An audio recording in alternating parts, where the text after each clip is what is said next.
Before my homily, just a word. There's an envelope in your pews for the St. Vincent de Paul Society here at St. Monica's. If you want to contribute this perfect Epiphany season, bring in your gifts. Just put something in the envelope and put it in the basket as it goes by during the collection. So they'll kind of periodically have those envelopes in the pews. It's been a year and a half since I've been pastor here, and I kind of forget what I've said to you.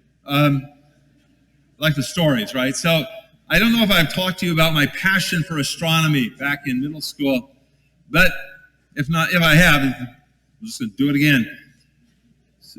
During that, I actually went to junior high in those days, but in junior high, I was fascinated by astronomy. Early on, third grade, first grade, second grade, I was dinosaurs.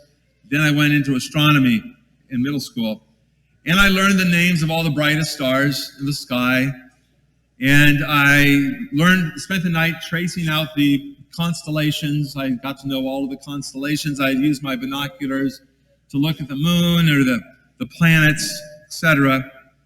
Again, I knew it all, sort of. I just absorbed that information. I haven't done it for decades. The most I ever do now is I probably knows Venus or what the moon as it goes through its phases in early morning or early evening. I really don't pay much attention to the heavens. I don't spend a lot of time looking up. And I see that sort of gazing at the heavens, or lack thereof, as a good symbol for our whole society's stance before God. I think we're a people who don't spend a lot of time contemplating the beauty of heaven, not as much as a people we used to. We human beings now, we produce so much of our own light, the product of our ingenuity and our technology, that light blocks out most of the stars and most of what we would see there. It dims the heavens until it's hardly noticeable. It's not that the heavens aren't still awesome, they're up there, but again, they're obscured by our own sort of civilization's aura. It's called light pollution to astronomers. It takes more effort to see the stars, even the Star of Bethlehem. So today's Epiphany, Feast of the Wise Men. I once heard a seminary professor of mine, father at that time, Robert Barron. He's now famous among Catholic media types. He's a bishop as well. Back in the day, he was first-year professor when I was a first-year seminarian, so he was just starting out. And he loved to use the Magi as just the prototypical disciple. He always wanted to talk about the wise men as, this is what we're supposed to do. And again, if you want to know how to follow Jesus, this is it. Imagine there are these mysterious figures, probably maybe astrologers, astronomers from ancient Babylon, spent the night after night, gazing up at the stars, discerning the future in them, until one night they see this new king's star. And I think that whole sort of attentive gazing is crucial for discipleship. So like the wise men, we have to look up, watch day by day, night by night. You can think this is prayer. We're attentive to the heavens. We gaze upon them. And I think that's, to pray in the world is to be wide awake in the middle of the night, like the Magi, to be always figuratively looking up. How do we pray? What do we do? We have to pay attention. Thomas Merton was a famous monk and spiritual writer from the 20th century. He was once asked by someone, what's the most important thing for me to do to improve my prayer life? And Merton just responded, most important is take the time. It takes time. Prayer takes time. The spiritual life takes time. And we probably do some of that. At some point, most of us probably have seen the star. That is a sign of God is in our world. Maybe if we didn't, we probably wouldn't be in the church. There might be a few people here who are agnostic, etc. Most of us would say, yeah, I believe that Christ is born. I believe Christ is here. I've seen the star. But the most important thing, again, to Barron, and I think to myself too, the most important thing about the wise men is not that they see the star, that they are people who gaze upon the heavens, they watch, they pray. The most important thing about them is that they act. They're not just passive observers. They get up and they travel westward, following where the star leads. And they didn't know where the star was going to lead. So they're on this journey. It takes real effort and real risk. I don't know where I'm going, but God's leading me, and I know he's here, so I have to try to find him. The religious search. I ended up a priest or a historian. I hope that I would still have gone to end up as a priest anyway. But rather than an astronomer, sometimes my passion for astronomy eventually cooled off and eventually disappeared. I don't do any of that anymore. I sometimes say, if people ask what happened, I sometimes simply say, well, I realize I'm not this brilliant mathematician. I couldn't have made it as a professional astronomer, et cetera, et cetera. I think the truth, though, looking at it, is the reason I quit is really that it gets cold at night. I miss sleep. It's at night. You stargaze at night. You miss sleep. Truth is, stargazing is kind of a hassle. So eventually it just kind of cooled off. I think that's our spiritual experience oftentimes. Start off real passionate, and then eventually it just dissipates. Not for some huge intellectual crisis, but it just gets kind of a hassle. So today, if we want to know the beauty of heaven again, we have to exert ourselves, exert and exercise self-discipline. Part of that is seeking out solitary, silent places away from the city lights, so to speak, in order to touch the beauty of heavens. We can get all absorbed into civilization or society in such a way that it can distract us from God. I don't know if you know the story of St. Charles de Foucault. He was a viscount in late 1800s France. He was in the army as an officer.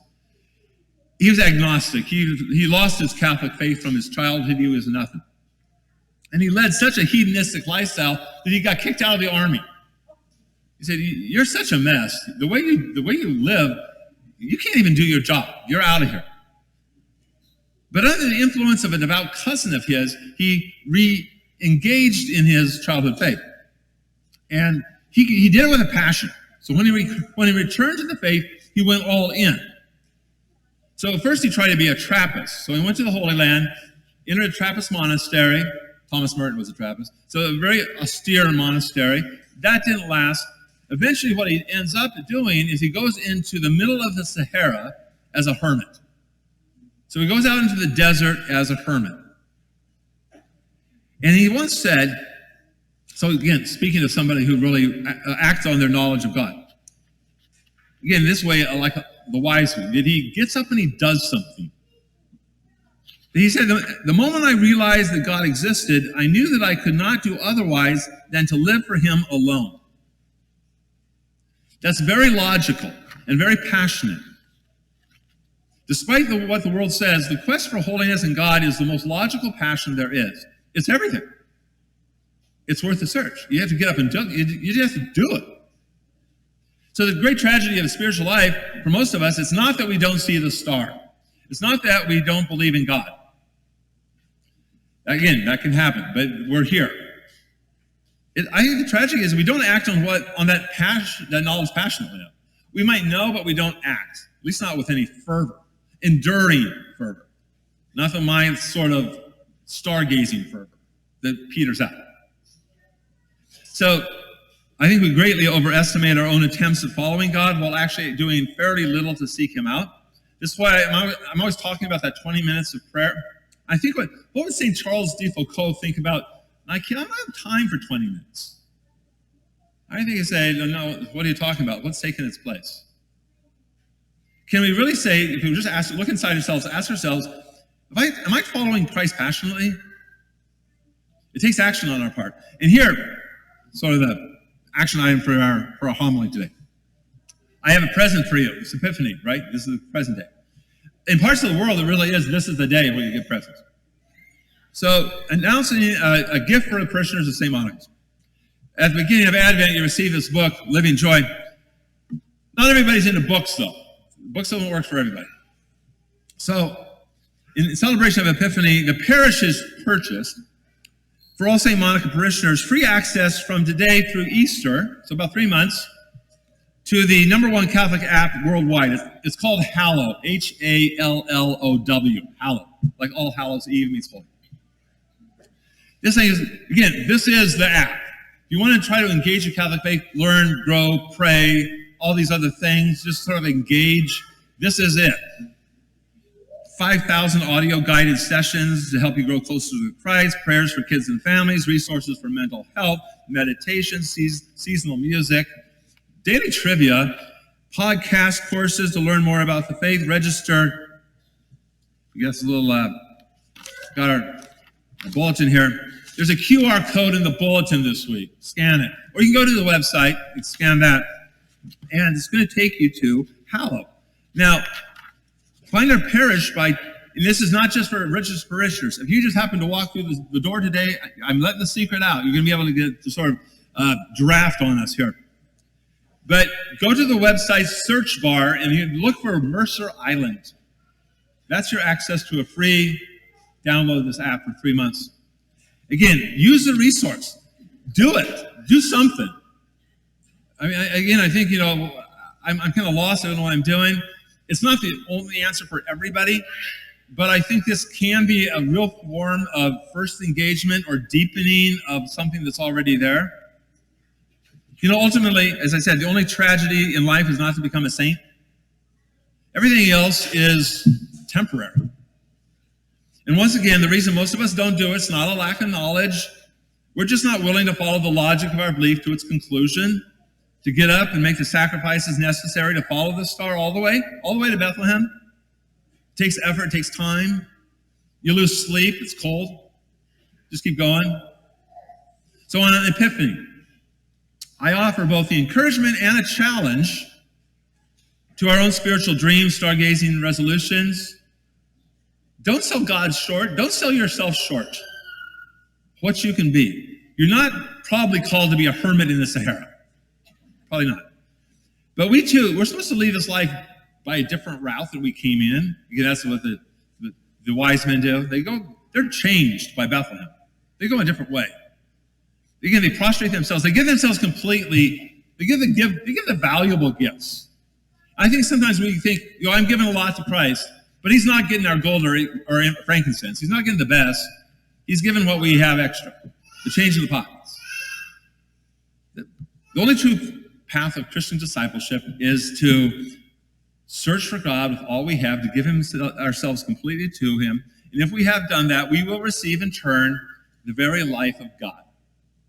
That's the exchange.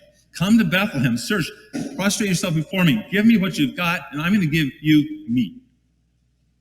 God, our life.